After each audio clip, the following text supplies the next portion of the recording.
공부하느라 많이 힘들지. 그래서 고민이 많구나. 네가 지금 그런 거 고민할 때야? 공부나 해. 중고등 고민 함께 해결해 봅시다. 지금부터 찾아볼게요. 저는 지하입니다. 안녕하세요. 학습 매니저 지하입니다. 네, 이번에는 고등학생들 현실 고민도 한번 알아볼까 하는데요. 자기계발 도서 관련해가지고 얘기가 나오는데 이 자기계발 도서 같은 경우들을 중간중간 좀 자존감 떨어질 때 읽어주는 것도 되게 중요한 것 같아요. 왜냐하면 이 아이들하고 얘기하다 보면 주변에서 안 된다고 했다, 주변에서 뭐 해봤자 안 된다, 뭐 공부 잘한다고 뭐 좋은 대학 간다고 성공하는 거 아니다. 솔직하게 말씀을 드리면 공부 못할 것 같은 친구들이 그렇게 말을 해요. 그러니까 뭐 어차피 해봤자 안 될 거야. 그러니까 저는 물귀신 작전이라고 생각을 하거든요. 그러니까 어찌 보면 본인들이 이뤄내지 못할 것 같으면 옆에 있는 친구도 안 했으면 좋겠는 거예요. 되게 나쁜 생각인 건데 패배자들의 말이다라고 생각을 하시고 그 말들은 귀 기울여 담지 않으시는 거를 추천드리고, 오히려 자기계발 도서 같은 거 읽으시는 거가 좋은데 너무 성공한 사람들 거 읽지 마세요. 너무 성공한 사람들 거는 너무 막연하기 때문에 그것보다도 오히려 그냥 수필이나 에세이 형식으로 되어 있는 책들을 읽으시는 거를 저는 추천을 해요. 나중에 뭐 20대, 30대가 되어서는 뭐 그런 자기계발서를 읽는 것도 괜찮은데 고등학생 친구들은 그냥 에세이 정도 읽으시는 거를 추천을 드리고, 주변에서 안 된다고 하는 거 절대로 듣지 마세요. 패배자들의 말입니다. 고등학생 탈모 고민이 있는데 이거는 원래 M자 이마여서 혹시나 탈모로 확산될까봐 올립니다. 저 14살 때부터 M자였는데 지금까지 탈모 안 왔거든요. 20년 넘게 탈모 안 왔으니까 걱정 안 하셔도 되고, 이거는 고민한다고 해가지고 해결될 게 아닌 게 고민하면 스트레스 받아서 더 빠집니다. 제가 고등학교 들어가기 전에 부모님한테 무조건 인서울은 하겠다고 했는데 인서울은커녕 지방대학교 가게 생겼네요. 그러면 지금 아직 고1밖에 안 됐는데 뭐 중간고사 5, 6등급 떴는데 사실 여기서부터 지금이라도 정신을 차리고 하면 충분히 인서울 갈 수 있거든요. 근데 지금부터 안 하는 게 문제예요. 나는 고1인데도 불구하고 나 안 될 것 같으니까, 이게 어떻게 보면 스스로한테 도망갈 수 있는 길을 미리 만들어 놓는 거예요. 되게 비겁한 겁니다.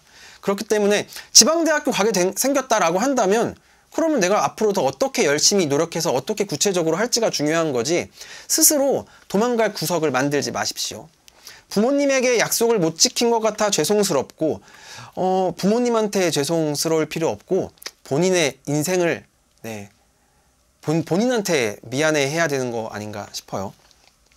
좋은 대학 가서 훌륭한 교사가 될 것이라 했는데 근데 저는 개인적인 생각인데 지금 되게 좌절감을 맛봤잖아요. 근데 열심히 노력해가지고 만약에 좋은 교사가 되는 꿈을 이룰 수 있다고 생각을 합시다. 그러면 제자가 될 아이들한테 해줄 수 있는 말들이 엄청 많지 않을까요?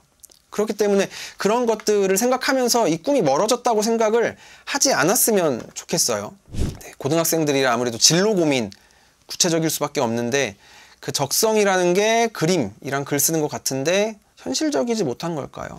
근데 꿈을 정하는데 현실적이라는 것이 뭐 있을까요? 본인이 원하는 것이라면 충분히 도전해 볼 수 있는 거고, 대신에 이 미술이라고 하는 거를 뭐 이 친구는 지금 하겠다고 했는데 본인이 정말 미술이 좋고 이 미술에 있어 가지고 정말 내가 탑까지 올라갈 수 있을 정도로 노력할 자신이 있어야 돼요.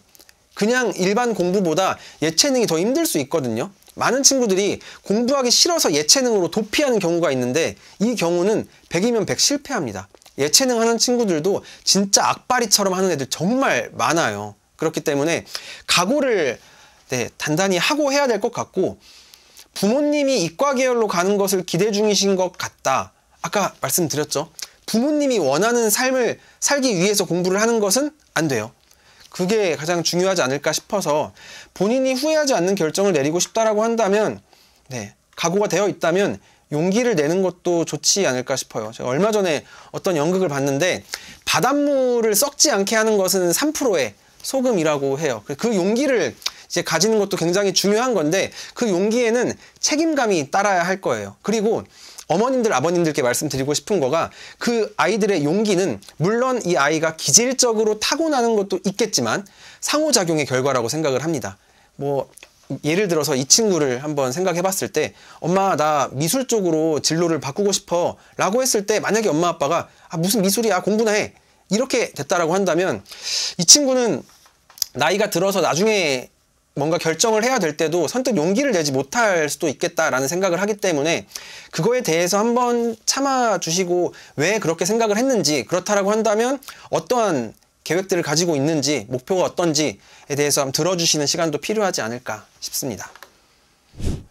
고등학생들이라서 더 고민들이, 어떻게 보면 진지한 고민들이 있기도 하니까 무기력한 친구들도 많이 있는 것 같고, 자퇴 고민하는 친구들 네, 많은 것 같아요. 중학생 때는 그런 경우가 별로 없는데 고등학교 다니면서 자퇴 고민하는 친구들 되게 많긴 하거든요. 근데 이 고등학교라고 하는 곳을 그냥 공부를 배우기 위한 곳이라고 생각하면 자퇴하고 싶을 수 있어요. 근데 되게 나이가 들어서는 다시 갈 수 없는 곳이잖아요.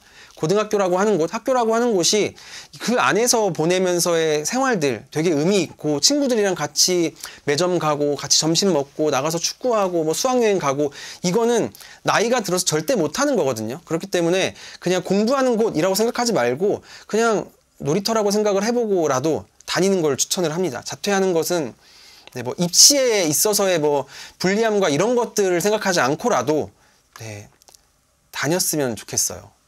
친구 고민이 가장 많은 것 같고, 친구 고민이 되게 많은데 그런 것들에 있어서 이 아이들이 가장 가지는 고민이 이 친구가 나를 어떻게 볼까거든요. 그래서 이 친구가 나를 어떻게 볼까에 대해 가지고 굳이 일어나지 않은 일에 대해서 걱정하지 않는 게 제일 중요한 것 같아요. 어떻게 보면 나이가 들어서의 친구의 역할보다도 그 10대 때의 친구의 역할이 되게 큰 것 같아요. 이 아이들한테는 이 활동의 범위가 한정되어 있기 때문에 그 그룹이, 친구가 속해 있는, 친구로서 속해져 있는 그 그룹이 이 친구들한테는 네, 온 세상 전부일 수 있어서 친구 고민이 해결되면 공부도 자연스럽게 해결되는 애들이 되게 많은 것 같아요. 그래서 공부를 하는데 가장 중요한 거는 환경이고, 이 환경과의 상호작용을 통해서 결과물들을 만드는 거다 보니까 이 친구 관련된 고민들을 해결해 주는 것들이 되게 중요하고, 이게 꼭 이 친구뿐만 아니라 엄마 아빠와의 사이에 대한 부분들도 되게 중요한 것 같기는 해요. 그래서 엄마 아빠가 이렇게 해주시면 좋겠다라고 하는 부분들은 이제 엄마 아빠, 어머니 아버님께 전화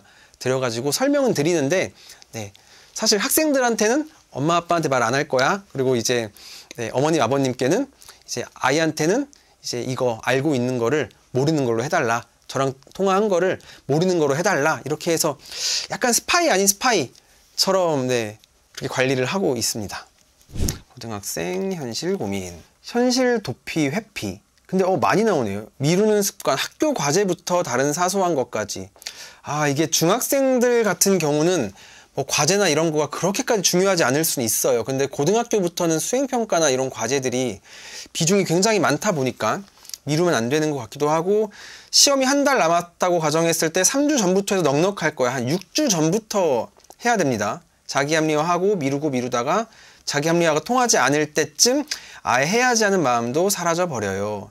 근데 많은 친구들이 그런 것 같아요. 어쨌든 시간이 차라리 좀 있을 때는 뭐 나중에 뭐 하면 되겠지 이렇게 생각을 하는데, 시간이 점점점 이렇게 흔히 말해서 쫄리는 상황이 되면 아예 놓아버리는 순간이 오는데, 이때를 좀 잘 버티는 게 필요하지 않을까 싶기도 해요. 특히 이런 타입의 친구들은 미루다가 자기가 하고 싶은 것만 하게끔 되거든요. 그런 경우들을 막아야 하지 않을까. 뭐 고등학생이니까 대학 가는 게 목표일 거고, 많은 대학에서 골고루 잘하는 친구들을 원하지 하나만 잘하는 친구들을 원하지 않거든요. 골고루 잘하는 친구들이 성실함을 증명할 수 있어요. 실제로 관리했던 친구 중에서 이 친구가 수학은 1, 2등급이 나오고 뭐 영어도 곧잘 한다고 하는데 성적이, 내신 총합 성적이 안 좋은 거예요. 왜 그런가 보니까 막 지구과학 6등급, 물리학 5등급, 화학 7등급.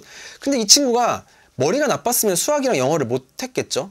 그렇기 때문에 설득을 했어요. 상담하면서. 너가 정말 하기 싫은 것도 해야지 너의 가치를 증명할 수 있다. 그래서 그때부터는 뭐 지구과학이건 물리학이건 화학이건 탐구 과목들 정말 싫어하는 아이였는데, 심플하게 강의 하나만 딱 듣고 그거에 대해서 노트 정리하는 거, 암기하는 거 딱 그거 시킨 다음에 문제도 한 회차만 풀었거든요. 근데 시험 한 번 만에 물, 화, 생지 4과목 합쳐가지고 원점수만 120점 올랐어요. 그러니까 이런 친구들이 있어요. 분명히 머리는 좋은데 미루고 하지 않는 친구들이 있거든요. 근데 그런 친구들은 진짜 지금 이 순간에 좀 각성했으면 좋겠습니다. 고등학생들 고민은 여기까지 볼 거고요. 네, 댓글로 본인의 고민을 남겨주시면 나중에 모아서 한번 같이 이야기해 볼 수 있는 시간들을 만들어 보도록 하겠습니다. 뭐 사소한 고민이어도 괜찮으니까 네, 자세하게 안 남겨도 괜찮아요. 그러니까 망설임 없이 남겨주시면 제가 찾아서 보겠습니다. 네, 안녕.